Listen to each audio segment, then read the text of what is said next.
What's good? Hello, friends. Welcome to the Mario and Joker podcast, your go-to show for all things NBA. And this is our fourth episode. You can find us on X at Mario NBA Chile and at Danko8C. Today we will be debating which player is the best in the world, Nikola Jokic or Shai Gilgeous-Alexander. But first, here with me, I got my co-host Joker, as always. How you doing, bro? Yo, I'm good, man, and I'm excited for this one. This is gonna be a real firecracker, man.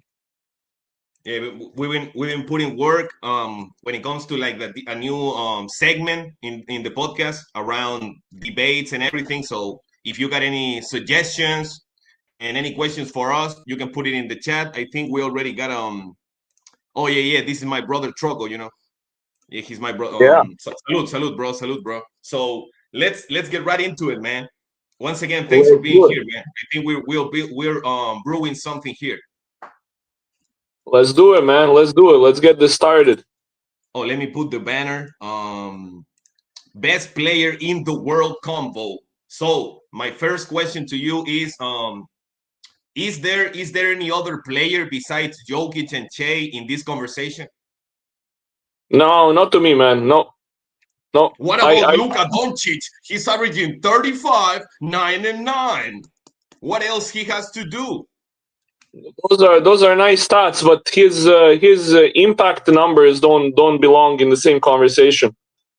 Even his PER is not comparable to the other players, right? That's right. That's PER. Yeah, I think he's giving away a lot of value on defense too. Like, that's another thing. Oh yeah, he said he got in front of the cameras and was saying, "Oh, JJ Redick had a reunion with us, a conversation, try to put more effort on defense. That starts with me. We'll see. Answering the question, I don't think Giannis. Probably Giannis is the closest one, but it's between Shai and Jokic. It's not that difficult. For sure, 100%, man. 100%. Even a blind person can see that, right? Even a blind person can see that, right? Giannis is injured too often, man. I don't think I can take his case seriously too. Always injured. Yeah, consistency. When I think about the best player in the world, it doesn't matter in which era. I think consistency and being dominant. 100%, man. So another question. Oh, what was your reaction when Wemby said, "Oh, the best player in the world is not Jokic. It's between Shai and Giannis." Yeah, that's BS, man. I don't know where that's coming from. Yeah. I don't know where that's coming from. Exactly what it is. It's BS. He better be ready to play Denver. Whenever the Spurs play the Nuggets next, huh? Yeah, and he's putting not a lot of pressure, but he's putting added pressure on his shoulders. In your third year, you're saying you're the best player in the world? No, Wemby's not there yet, man. Wemby's not there yet. I agree 100%. He's top 5, probably top 5, but he's not. I called him the big boy, the big boy territory. Shai and Jokic, Yeah, no, they're a tier ahead of everyone else to me, man. Like, I wouldn't put anyone else in their conversation. Next question: How we should determine the best player in the world? Is it's something year to year? Is your body of work is important? How we should try to determine who's the best player in the world? Well, that's a good question. Yeah, it changes over time. Like, if someone was the best last year, I mean, that can change this year. So you have to look at every year. You have to look at their statistical production. You have to look at their impact stats. You have to look at whether their team is winning and what they're doing to elevate their teammates, basically, right? Like all those things. And obviously, watch the games.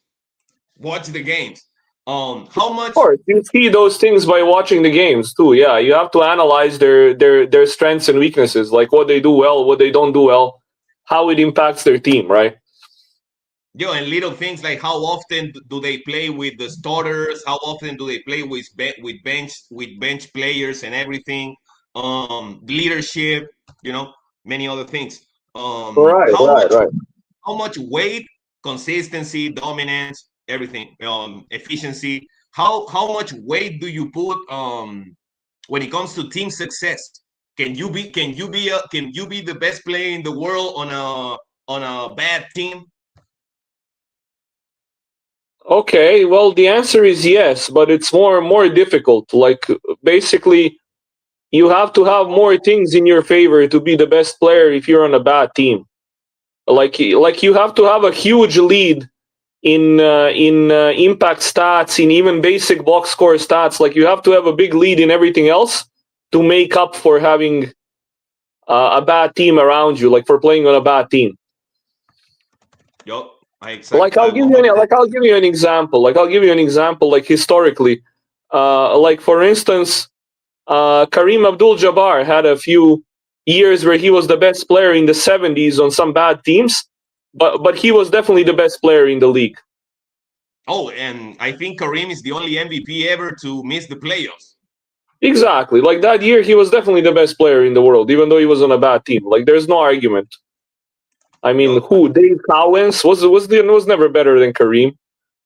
Oh, not even Dave Cowens. He also won MVP. A lot of people don't know about him. Yeah, was a nice player, but he shouldn't be in the conversation with Kareem, right? Yep, I agree. So let's get right into the next question. How much team success boosts your argument? For example, Shea is on an all-time great team, in contrast to Jokic. A lot, buddy. That's why SGA is the best player in the world now. Oh, we're gonna debate that. No, it's a fact, buddy. It's a fact. Oh, and we can also get into like the difference between, or the nuance between the MVP and the best player in the world. Yeah, nuance, schmuance. Yeah, sure. Because I would vote for Shea for MVP, but I don't think I think it's pretty easy to say that, or to see that Jokic is the best player. I would give it to SGA, man. I'd go with SGA. But this year, if you are making that argument, it started this year, or was he last year the best player? Honestly, my mind started to shift a little bit around the playoffs. To be honest, I think in their head-to-head playoff series last year, I think SGA outplayed him. To be honest. Oh yeah, that's another thing that people bring up, and which I agree. Even though, how many points what was Shea averages in that series? Like 28. Oh, he averaged 30. I think he was averaging more. Okay, see versus Nuggets. Yeah. I'm pulling it up. But the fact is, it's not crazy to say that. It's not crazy to say that Shea has surpassed Jokic as the best player. So he was averaging 30 points, 29.7. So yeah, 30 points. Jokic was also doing. Jokic was doing a little bit worse. Yeah, Jokic was doing a little bit worse. But SGA also averaged more assists in that series. Oh, and the context too. Michael Porter Jr. playing on one shoulder.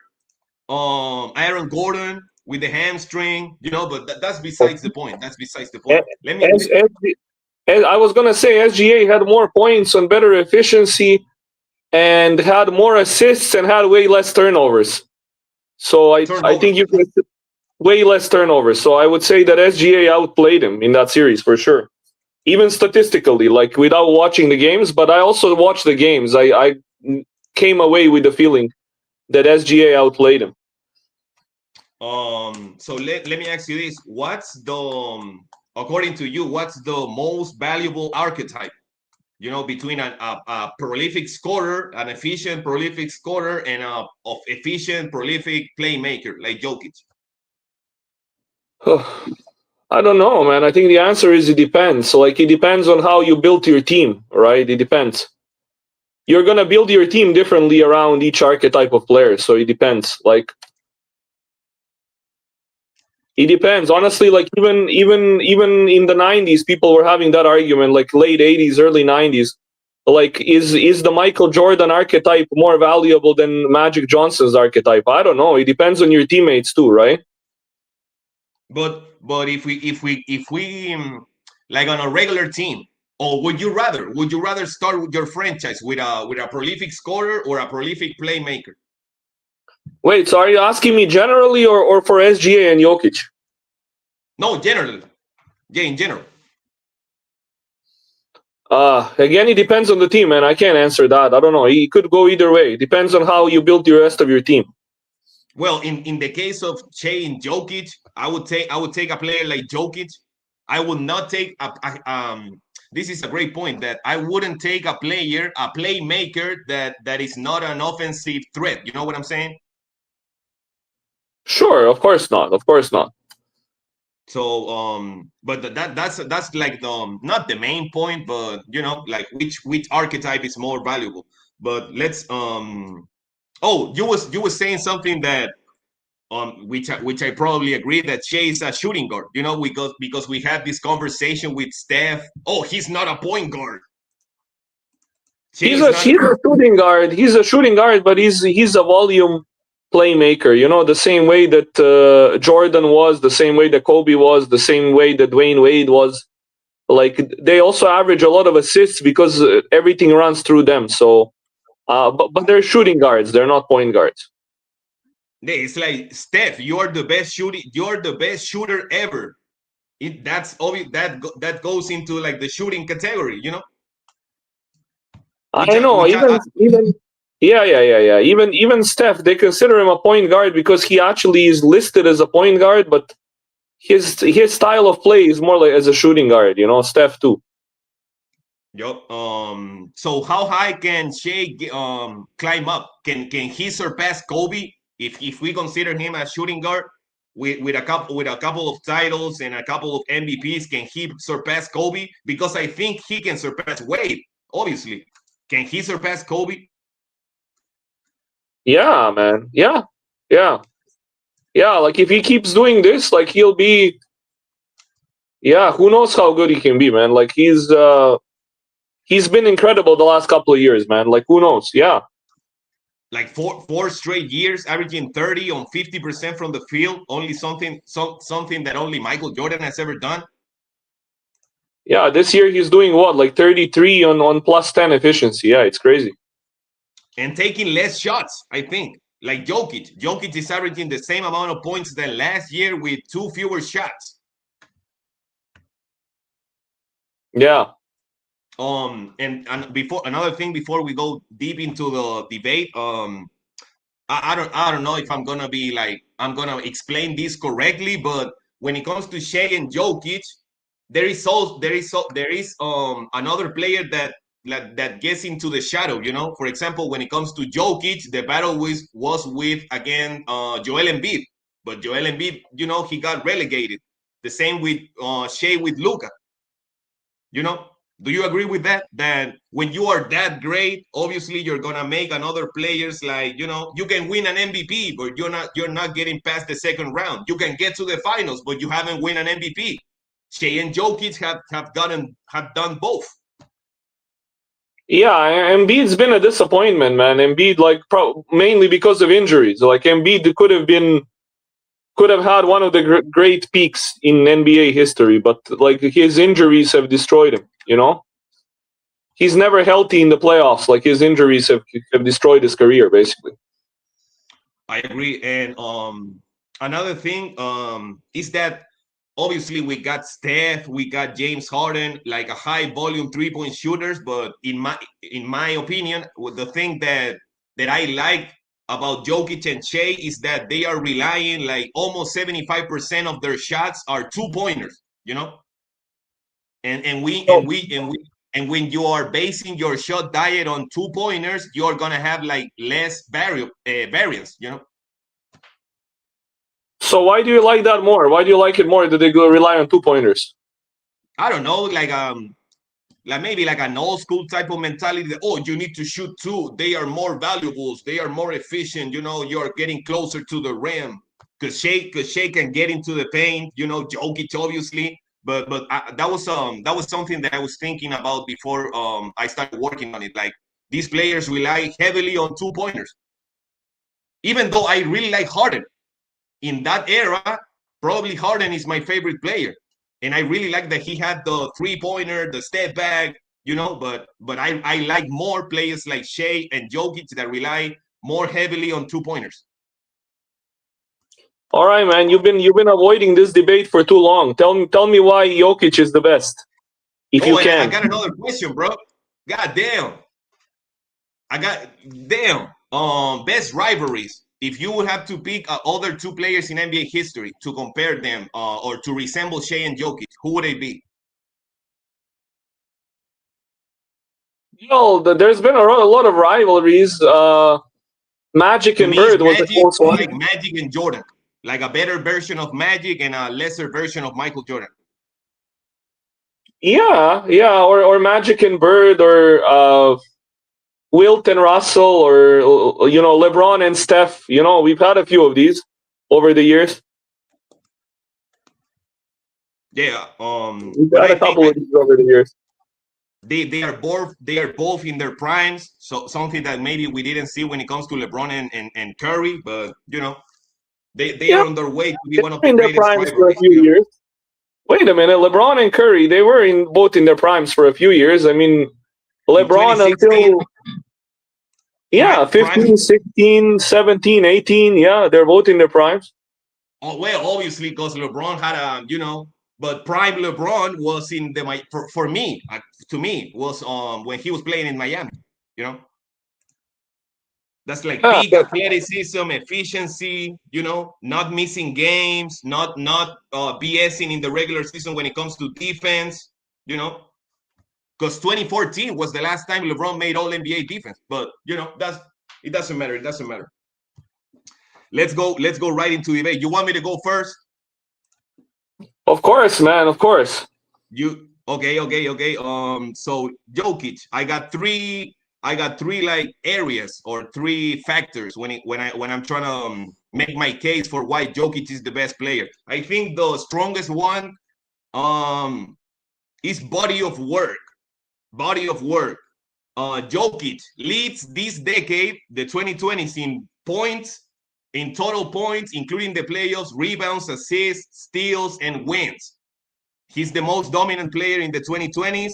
As I was saying before, the conversation for the last past years had been Jokic versus Embiid. I mean, Jokic versus Giannis, Jokic versus Embiid, Jokic versus Shea. There's only one player that is always in that conversation. 6 years being top two in MVP. Doesn't miss games for the in general terms. He doesn't miss games.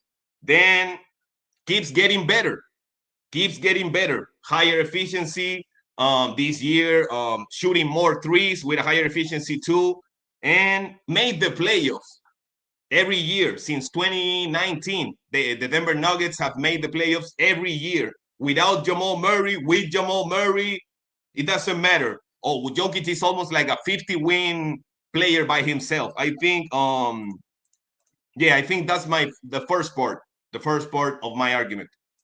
Okay, so basically, the way I would respond to that is you can't use past achievements to argue for someone, because situations change, situations evolve. I think SGA this year is playing better than any of those players that you listed played. I mean, uh, other than Giannis, maybe in 2021 when he won the title, I think since then we haven't had any all-time great season. Like, Embiid was doing okay, and then every year he gets injured in the playoffs, and then Giannis also was getting injured in the playoffs.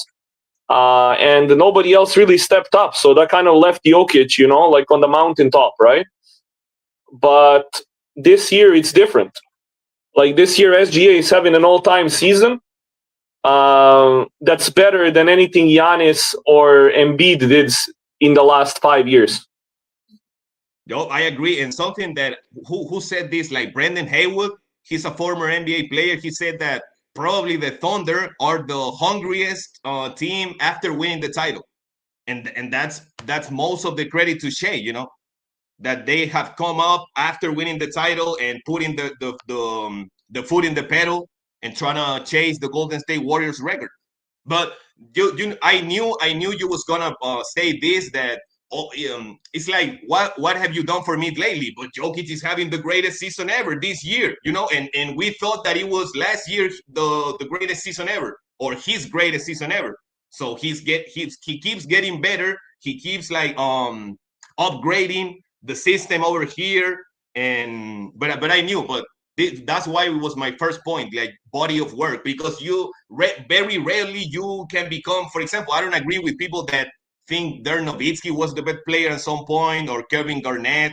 That's why I started my argument with like the body of work, because Jokic has Sorry, been doing this for like the past 6 years, 7 yeah, I years. gotta stop you. When you said he's having his best season ever. Are you only considering box score stats or only offense? Like, why are you saying he's having the best season? This is his best season ever. Why do you say that? He's even more dominant, more efficient, leading the league in rebounds and assists, top 5 in points, number 2 in true shooting. I don't know. Obviously, when you factor in the team success, even though they are on pace to win 62, 63 games, but I think this is his best season ever. Who do you think is his best season? 2022? No, wait, 2022. I'm confusing these years a little bit. I think his best year is his most complete year was the year they won the title. Like I'm taking into account the playoffs as well.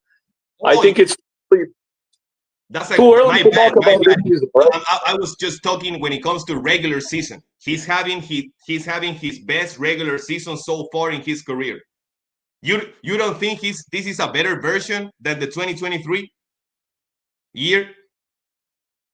I'm not sure, because the 2023 Nuggets had a good defense, and part of it was probably Jokic as well. I don't know. I'm not sure.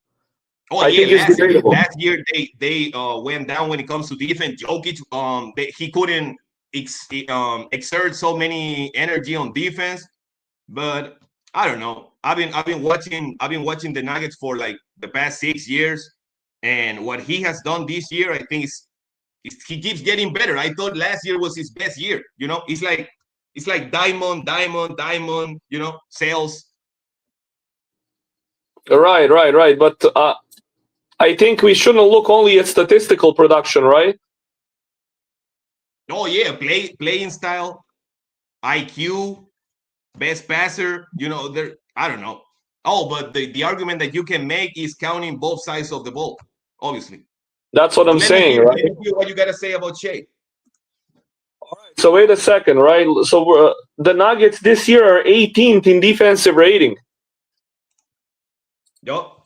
That's not good. They're 18th in defensive rating, and I mean. Oh, Adam Gordon, how many games has he missed? Christian Brown, how many games has he missed? Hey man, I'm like, they have a center who's a 7-footer. Shouldn't he be doing something about the defense? But Jokic is Jokic is the best offensive player. Oh, they got the best offense, so they are doing their job in that regard. Obviously, they are not very high. They are not even mediocre when it comes to defensive rating, but they got the best. They won the title because of the offense in 2023. They were the best offense in the playoffs. So Look, man, I'm glad you mentioned Aaron Gordon, because that kind of brings me to my point. Okay, I think my argument for SGA, obviously, it's all the things that everyone would bring up, right? His scoring, right? He can score at a higher volume on extremely high efficiency. What I said earlier, he outplayed Jokic in the playoffs last year, which actually matters a lot to me, because postseason is where players are really judged. Like when people say you're better than somebody else, that's usually based on the playoffs, right? The playoffs are really important. But basically, a key part in my argument kind of revolves when you mention Aaron Gordon, because you see, when Aaron Gordon is not around, the Nuggets collapse on defense. So Jokic basically needs another big guy, another power forward who's a really good defender, to anchor the defense, right? Whereas SGA, because he's a guard, and he's a very good defensive guard, relative to his position, he doesn't cause that kind of problem when it comes to building a team. SGA doesn't really have any weaknesses, you could maybe say his strengths are not as strong as Jokic's, but he also doesn't have the weakness, right? Yep, and that's obviously a conversation that has been going on for the longest. Jokic doesn't have the tools to be a great defensive player or even a good defensive player, but it's Aaron Gordon. The fact that you said Aaron Gordon went out, obviously the defense got worse. That's pretty obvious. That's pretty obvious to me. So let me ask you this: Jokic is not the best player in the world because when Aaron Gordon goes out, he cannot elevate the defense when he's an offensive player.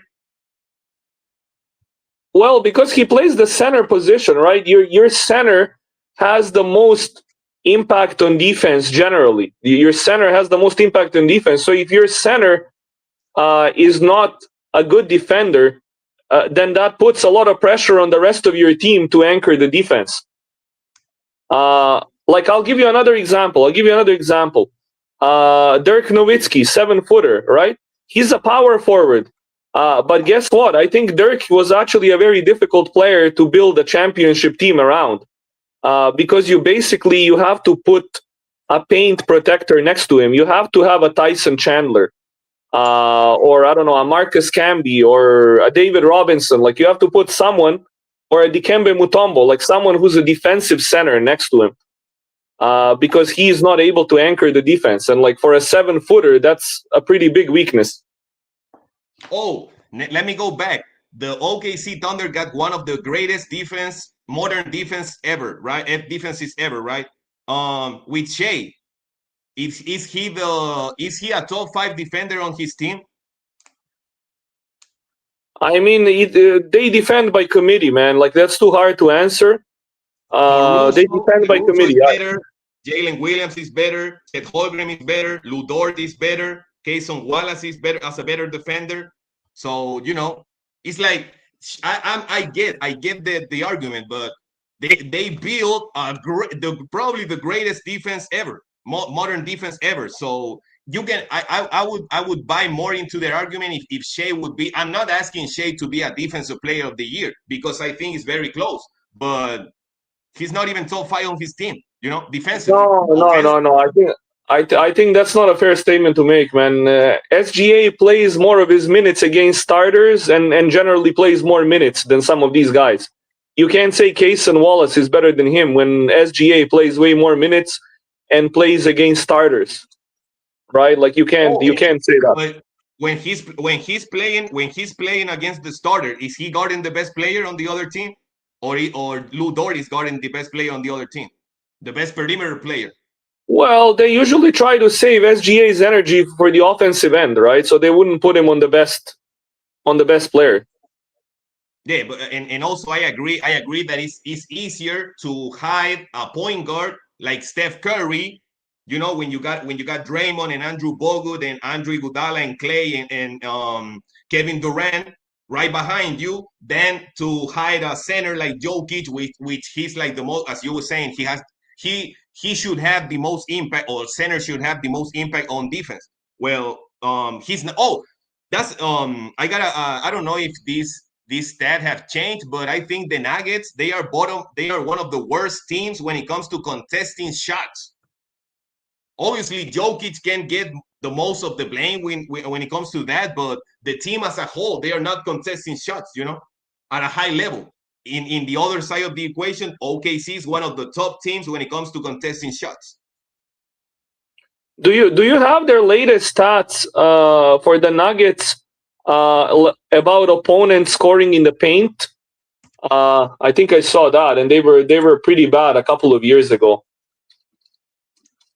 Opponents points in the paint. Oh, but Yes. in the last games, in the latest games. No, for this whole season, but last time I Oh, looked at it was a little while ago.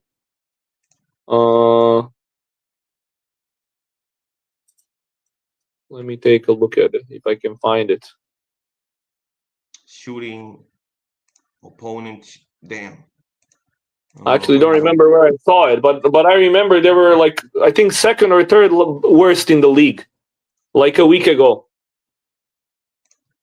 Like they're horrible at stopping teams in the paint. Like teams are just getting to the rim and scoring at the rim. You know, that's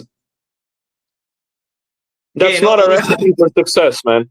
obviously we cannot make. I don't like making what ifs, but if you give more defensive, more perimeter defensive talent to Jokic, do you think they would be better when it comes to stopping the pick and roll and everything? Somewhat better, yeah. But Or on I the think other side, if you put Shea with lesser defenders, do you think he would be like the conversation would be different?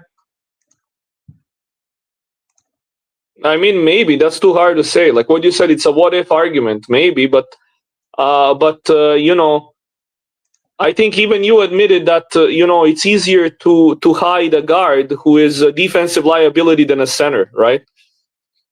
Let me. I think I got a I got something here. Where it was on StreamYard. Yeah, Where I it can't was. find it. I'm looking for it. I can't seem to find it. But No, this is uh, this is another one like pick stoppers. Did you see that? no, I did not.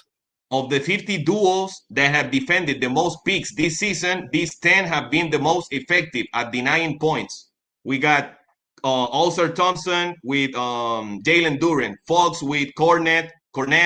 We got Andre Drummond with Quentin Grimes, Hard with Cat, Jokic with CB, Jokic with Cam Johnson, Okongwu with NAW.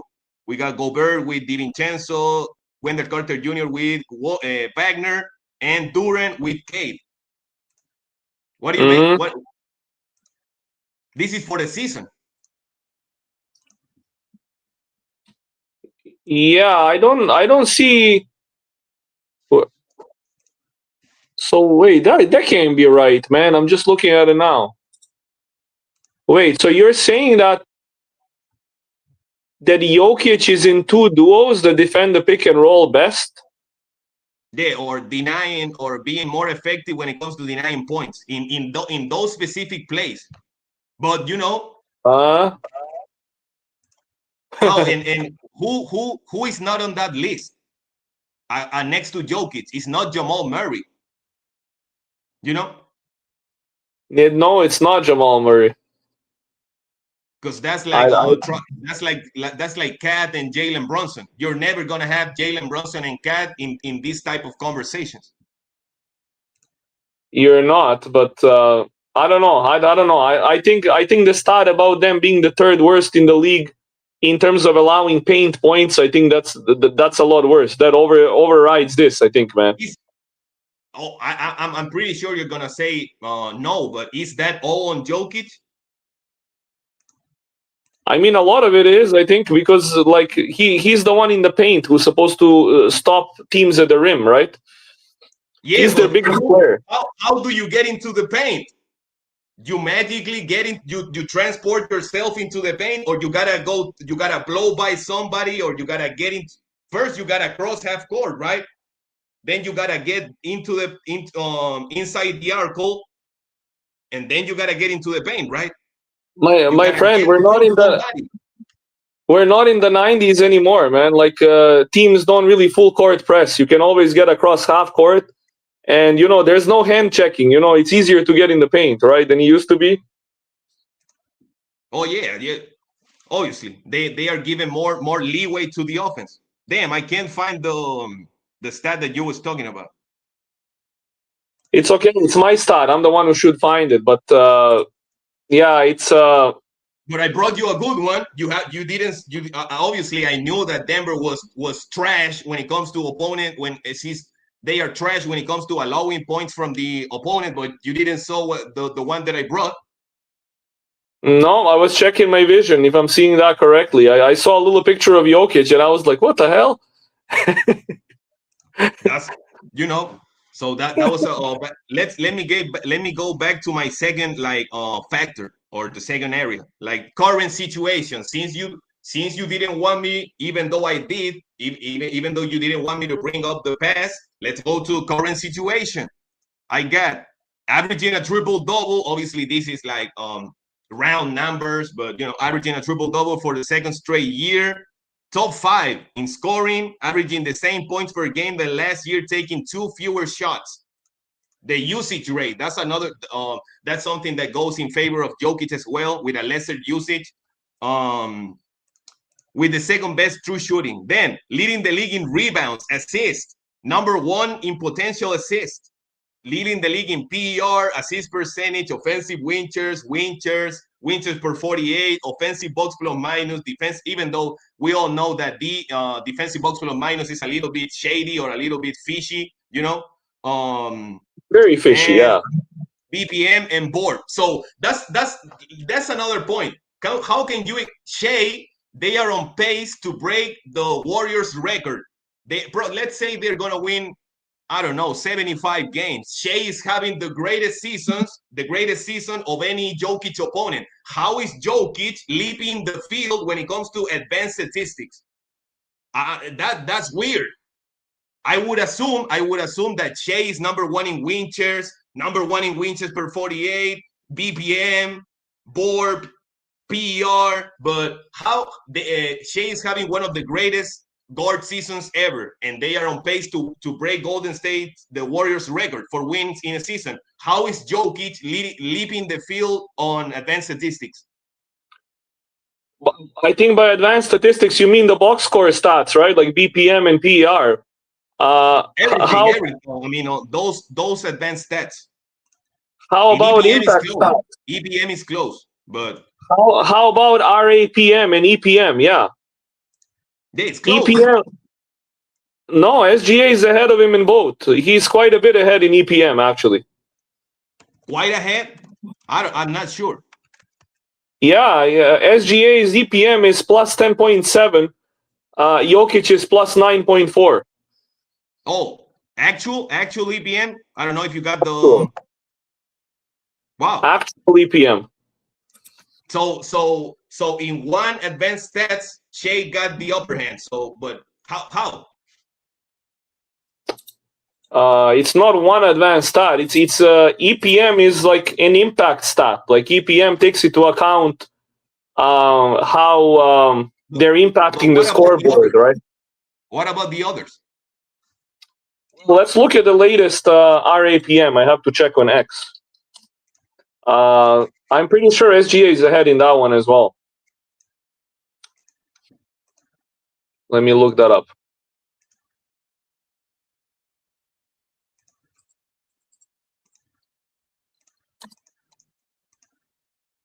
Let's take a look.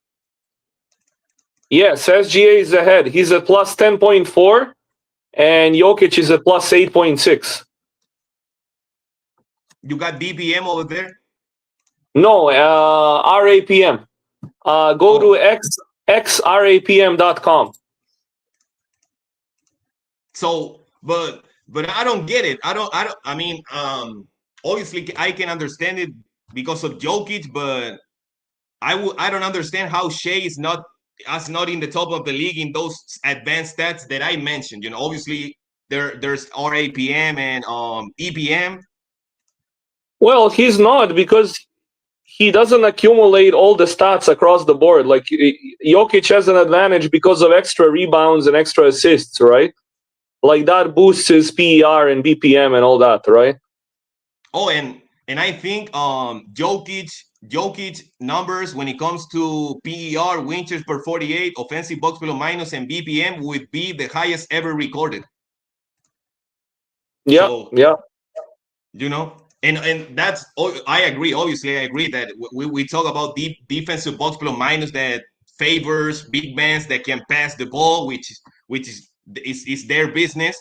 But that's another argument that Jokic has a how can I say, like, he can cover more bases on offense, because obviously I cannot defend him on defense.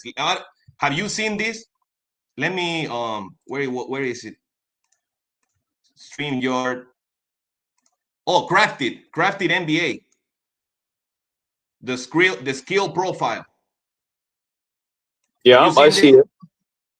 Yeah, yeah. Like percentile rankings compared to all NBA players or the whole league. Jokic is 98 in percentile scoring, 97 in efficiency, 100 in playmaking, 90 in rebounding, 93 on defense with I don't know, and 100 on impact. Both players. This is the important, quote unquote, the important part.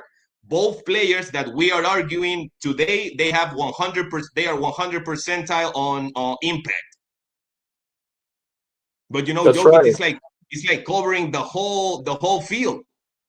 Scoring, I think they are both in the, well, Jokic is higher, a little bit higher in scoring. Yeah, no, I can get behind that. I don't know how they got that. Why is he ahead in Crafted scoring? NBA, not me. That's not me, Joker. That's not me. Okay, well, that's just this regular season. What happened in the playoffs last year, Oh, but that's bringing up. So I can bring something from the past, but you can.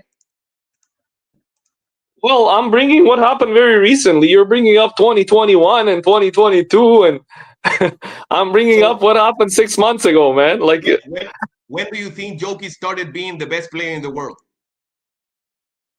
2021. Wow. Because I think for the majority of people, it was probably 2023. No, for me, it's 2021. Jokic was better than Giannis in 2021. I think Jokic started in 2021. I got another. Jokic is on pace to be the first player with a 60-40-80 season, like opening his own club. 60-40-80. Highest offensive rating among players averaging at least 30 minutes per game. He's obviously the best offensive player, best playmaker, passer, highest IQ. Damn. Well, SGA actually, you know how earlier I said he has a higher EPM and RAPM than Jokic? Actually, he's on track to have the highest marks since 1997. SGA Oh, is on track to break the since record. the play-by-play era. Yeah, since 1997, SGA is on track to have the highest one. That's a good point. I was saying that Jokic can do that on the other, like the basic advanced stats. I got my third factor. Do you got something else? No, tell me your third factor, man. The third factor is influence, and play style. Jokic, one of the best when it comes to DHO plays, dribble handoff, one of the best screeners in the league, pick and pop, pick and roll, floater like a guard. Most devastating play. Even though Jokic hasn't been like, he hasn't been or he hasn't played a lot on the post this year. He has one of the most devastating play in the league, which is a Jokic post up. And when I mentioned influence, the Jewish Jokic, with Danny Wolf in the Brooklyn Nets, the baby Jokic, the Chinese Jokic. Then who is the other one? Jambalaya Jokic. I don't know if you know who that is. You forgot the Turkish Jokic, Şengün, Oh yeah, right? that's baby Jokic. That's baby Jokic. Do you know who Şengün Jambalaya is Jokic the is? Şengün is the baby Jokic, man. Şengün. Yeah, that's what I said. Yeah, yeah. That's what I said, and I also brought up Derrick Quinn. And Yeah. those are the narratives that people bring up. so you got another point. No, I gave you my points, man. Like, well, what more do you want? Like, SGA is leading in impact stats this season. He outplayed Jokic in the playoffs last year when they met in the playoffs, and he has less weaknesses in his game. Like, it's easier to build a good defensive team around him than it is around Jokic. Like, those three things are basically my argument. And I don't think you debunk any of my arguments. You cannot debunk them. I mean, that's what happened. Right? How am I supposed to debunk leading the league in certain advanced stats? That's a fact. How can I debunk that? You can debunk the fact that SGA's impact looks superior. Like, you can debunk that. You have the box score numbers, but those cannot debunk the impact numbers. So do you expect Shea to end up the regular season leading the league in those stats? Oh, let me ask you this: if Jokic ends up leading the league in RAPM and everything, do you change your argument? That's unlikely to happen because the SGA now has a pretty big lead. Like, that's not likely to happen. But I'm asking you, if Jokic ends up leading the league in those stats, the argument would change, or you would also say that Shea is the best player? Yeah, it could change. It could change. Yeah, like if Jokic has a much better year now until the end compared to SGA, then of course that could change things. Yeah, of course. And also it was important to bring context, because it would be the converse. I would give you the whole argument. I would come up here, and if Jokic would have had, even though this can sound like an excuse, if Jokic would have had a healthy team last year, and Shea would have done that, I can give you that. They wasn't healthy, right? This year, if you can give me an Aaron Gordon, because an Aaron Gordon and Christian Brown for the whole year or for the majority of the year, and Shea would have done the same thing, I can give you the argument, But context is important. Absolutely. And you have to consider the team building and how that player, is it easy or difficult to build a team around them and everything? Like, you have to consider everything. So let me ask you this. By that logic, Steph Curry was the best player in 2016, right? I mean, if he didn't get injured in the playoffs, he was the best player. Yeah, for sure. So, but in 2016, so who was the best player in 2016? Look, man, that's not a controversial opinion. Like, Curry was the best player during 2016, during the regular season. He was the best player in the world. That's not exactly controversial. Like, he was definitely the best player in the world. Yeah, and also happened something similar the year before when they beat Cleveland without Kyrie and without Kevin Love. That's like, yeah. I don't want to talk about that final. Like, I'm not even a Curry fan, but Curry got robbed. He should have been the Finals MVP in 2015. He got robbed of that Finals MVP, and then that clouded people's judgment. They start saying, "Oh, Curry's not that good. He didn't win a Finals MVP." Bullshit, right? But and the difference between also, because I would obviously we can make the argument that Curry was the best player in 2016, even and also you can make the argument that LeBron was the best player, not only because he won the title, right? No, LeBron's argument for 2016 is only because he completely outplayed Curry in the finals, right? He outplayed Curry in the finals. Like that completely swung the argument to LeBron. I mean, I wouldn't even argue it. Of course, LeBron was the best. When you look at 2016 after the playoffs ended, of course, LeBron is the best. No argument. Because he completely outplayed Curry, completely outplayed him. And it's a little bit similar the LeBron Curry situation with the Shea and Jokic situation, because Jokic, Curry was on the better team, Shea is on the better team, Yeah, except SGA outplayed Jokic last year in the playoffs, right? Jokic didn't outplay him. It was SGA who had the better series, right? Yeah, but again, we need to add context to it, right?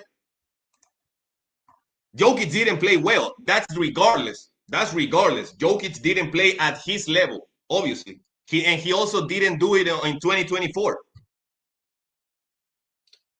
No, I wouldn't even say he didn't play well. I think Jokic played well against OKC last year, but SGA had a better series, right? SGA had a better series than Jokic did. Oh, and the last fact that I forgot to bring up about Jokic, I think I'm not sure he's tied, but I think he surpassed Wilt for the most 35 plus, 15 plus rebounds and 10 assists ever. Yeah, I'm not surprised by that. Yeah, He has that's like not surprising. 13 of those games. Yeah, Oh, yeah. before we go, I don't agree with this, but how many players, if we remove Shea from the OKC Thunder, how many players can we put in there and they would be as successful as them? I don't like this argument, like, oh, you can put this one and this one. I don't know. Besides Jokic, I don't know, but All even though right. they play differently. But how All many right. players can we put in OKC? Before I answer your question, was this your last question? I don't know. All right, because I'm gonna answer your Another question. question can pop up in my mind. I'm gonna answer your question, and then I'm gonna say something. Okay. Go Um, ahead. because we're probably gonna wrap up soon. We're already past 50 minutes. Okay, so I'll answer your question, and then I'm gonna say something.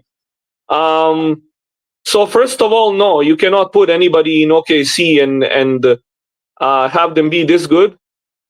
In fact, SGA is by far the best guard in the NBA now. I can't think of anybody that you could put where OKC would be close to as good. Like on offense, they would lose a lot. Like they would get a lot worse on offense, and I don't think they could win. Like maybe if you remember, maybe if you put somebody else instead of SGA, like I don't know, like Bronson or Edwards or somebody, um, maybe they would be like OKC 2 years ago. If you remember in the playoffs, they had a good defense, but they couldn't score buckets. Like they couldn't score, right? They had offensive problems. All right. Another thing I wanted to say, though, kind of to conclude everything, is I just want to tell everyone who's watching.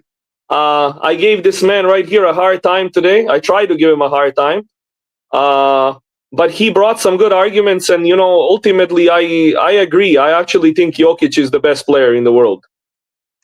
Okay, I was just being a contrarian in this debate. I wanted to make him sweat. I wanted to bring some arguments for SGA, but I actually think Jokic is the best player in the NBA. But that's credit to you, because not a lot of people can do both. They are stuck. I mean, in this case, it was easy. Even though I can also argue for Shea, maybe I wouldn't found a lot of more arguments that with Jokic, but not a lot of people can do both. They are stuck in one way, like. Basically, one thing that I'm gonna say, like about that, is I think one of my arguments that I was making against Jokic's defense, I think it's a shaky argument, because we've seen Jokic be a positive impact defender. Even in 2023, when they won the title, Jokic had a very positive impact on defense. Yup, and I definitely agree that it's not even a question that Shea is the best guard. It's not even an argument. We got the best guard against the best interior player. Yeah, I just want to say that the argument about Jokic being a liability on defense is not really a particularly good argument. Like, he's not a great defender, but he's definitely solid. Like, he's above average. He's above average because he's so good at getting defensive rebounds. He's very good at not fouling. He's good at defending pick and roll. Like, he has certain strengths on defense as well that I think people don't talk about enough, right? And let me say this: if Shea can do this while winning the title this season, I think next year I'm probably gonna end sides with Shea more easily. You know? For sure. Like last year, like 1 year ago, I had Jokic like up here and Shea like here. Right? This year Shea is close, right? It's very close. So what would be your main argument for Jokic? Like the impact, like the dominance? Both. I don't believe my own argument that I made that Jokic is a liability on defense. He's not really a liability. I think he's a slight positive on defense, and he's the best offensive player, which makes him the best player, basically. But you get I think you agree with me. Before we wrapped up, that you can convince a lot of players that what you were saying is truth. And if people don't do their homework or don't watch the games and go by past narratives, you can convince them of that, right? Yeah, of course. Like it's very easy to make those kind of statements, like, "Oh, this guy is a defensive liability," and it's like, sure, but how did they win the title in 2023? And they had an excellent defense, and Jokic was holding people 10% under league average at the rim. I remember those numbers. He was holding opponents 10% under league average at the rim. Jokic was. So you don't do that if you're a defensive liability. Like, I agree 100%, man. This was probably this was the best podcast so far that we have done.